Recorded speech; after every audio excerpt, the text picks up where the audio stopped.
After getting selected in the 5th round by the Browns, Shedeur brought his Louis to Hyde Lounge in Dallas. Celebrated with Kodak Black, Dak Prescott, CeeDee Lamb. We're also in attendance. I'll say this, Dan Graziano and Jason McCourty, my man Shedeur knows how to have some fun. Who cares where he's been drafted? And we saw that over the weekend. Dan, you and I were on Get Up all last week, and we were talking about this. We didn't know what the drama would unfold like after we left on Friday morning. Here we are on Monday. What are the reasons? What have you heard of the reasons behind Shedeur Sanders falling to the 5th? There are some reasons. There are some theories. It's a big combination. Excuse me, I have hiccups. A big combination of things that caused Shedeur Sanders to slide from where we thought he might go all the way to the 5th round. So, number one, teams did not view him as an elite prospect. I think other than Cam Ward, there really weren't any quarterbacks in this year's draft that teams did view as an elite prospect. So you have to do something to separate yourself. Now, he had some very positive meetings with teams. He had some that didn't go so well. And I think there was a sense of, is Deion trying to control this situation? Are they trying to steer away from certain teams towards some teams?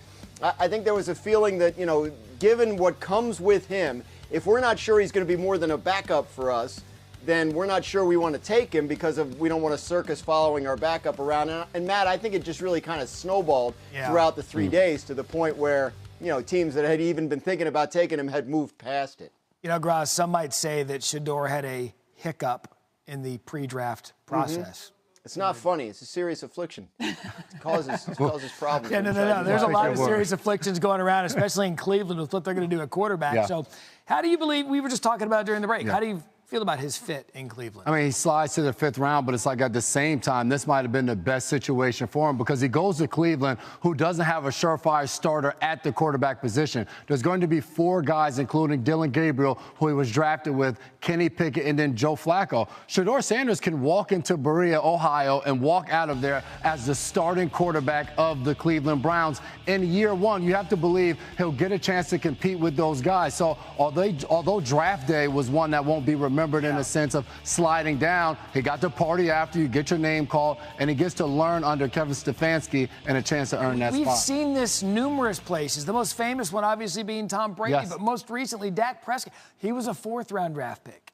It doesn't matter where you get drafted. It matters that you get drafted. The fact that you get your name called on draft day and you get to live out a dream and have your family celebrate and do everything that Shedeur Sanders was able to do was fantastic. There were so many guys that didn't get their name called this past weekend that signed to teams that are going in with the mindset to make a football team. He's going to have to do the same, improve all the doubters and naysayers wrong. It's actually a good way to start off, a chip on your shoulder. Graz, speaking of Sanders, he was one of the few prospects who got prank calls while waiting to get drafted. This is just kind of an unfortunate, bizarre story. How is the league responding to this?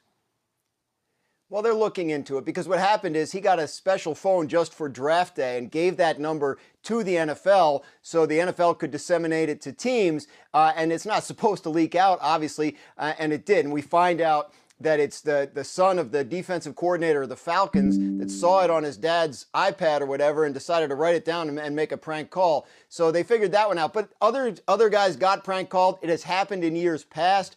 It's obviously a terrible and stupid thing to do to somebody, but we live in terrible and stupid times, and so these things are... That was one of the best moments from the NFL draft. We say hello to the man now from that moment, Packers wide receiver Matthew Golden. He joined us on behalf of Tide for their Laundry Day NFL draft activation.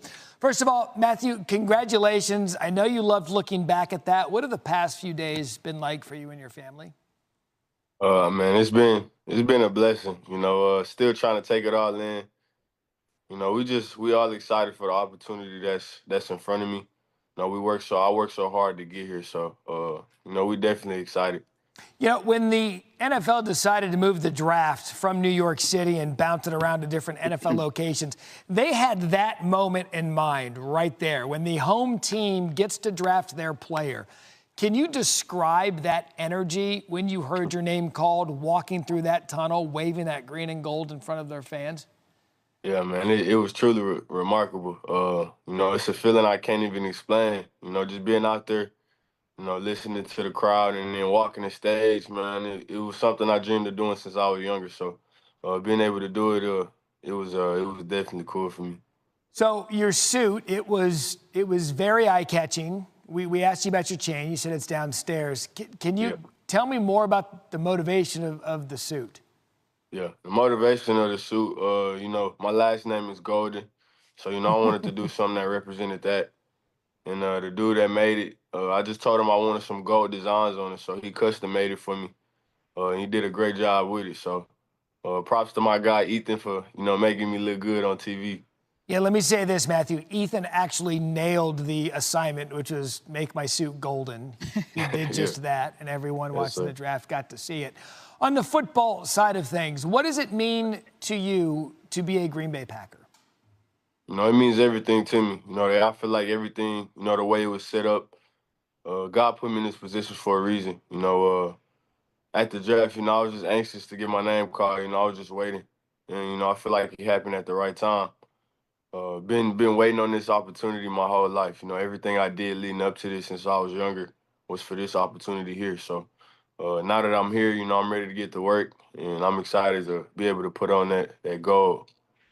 I love asking players this after the fact because they don't let on too much prior to the draft, but now that you've been drafted by the Packers, did you have any indication whatsoever prior to the phone call that maybe you could end up in Green Bay? I definitely didn't. You know, on draft day, you know, anything could happen. So just knowing that I could have got my name called anywhere. And for it to be in Green Bay was definitely the best feeling. You know, I didn't have to travel anywhere. I was right at home. Felt like I was right at home. Having said that, now you know the team you're playing for. How do you believe you fit in with Matt LaFleur and Jordan Love's offense? Definitely explosiveness. You know, anywhere on the field I can get open. So whatever they need me to do, that's what I'm willing to do. I'm a playmaker, and, you know, I'm a very reliable target. Critical situations, you know, big-time moments, that's when I show up. So just having that mentality to go get it, and then just doing whatever they need me to do. All right, so you see there in the burnt orange, you're wearing number 2. I want to discuss this much-discussed jersey number switch situation. You started at 81. You switched to 22. Walk me through what happened with all of this. Yeah, so definitely wanted to get number 22. You know, it just made more sense for me. Going into this year, I will be 22, playing my first NFL college career. And then the 2 stands for, you know, when I was 2, you know, that's when my great-grandma died, but she always wanted me to represent the number 2. You know, that was her favorite number, and that's something that's always stuck with me. And then going back to all of that, you know, the last time they did draft a receiver was 2002. So I feel like all of that just made sense for me, and it definitely got a lot of meaning behind it. So I got to go out there and represent for that number. Yeah, I love that, especially the story about your great-grandmother. We know family's important to you. So having said that, what's the one thing you want to do for your family once you get that first NFL contract? Yeah. I definitely want to get the property that we lost a couple years ago when I was younger. You know, that's where I grew up. That's where all my family grew up, man. And, you know, it's just too many memories back there. I feel like that's where it all started for me as far as playing football and everything. So just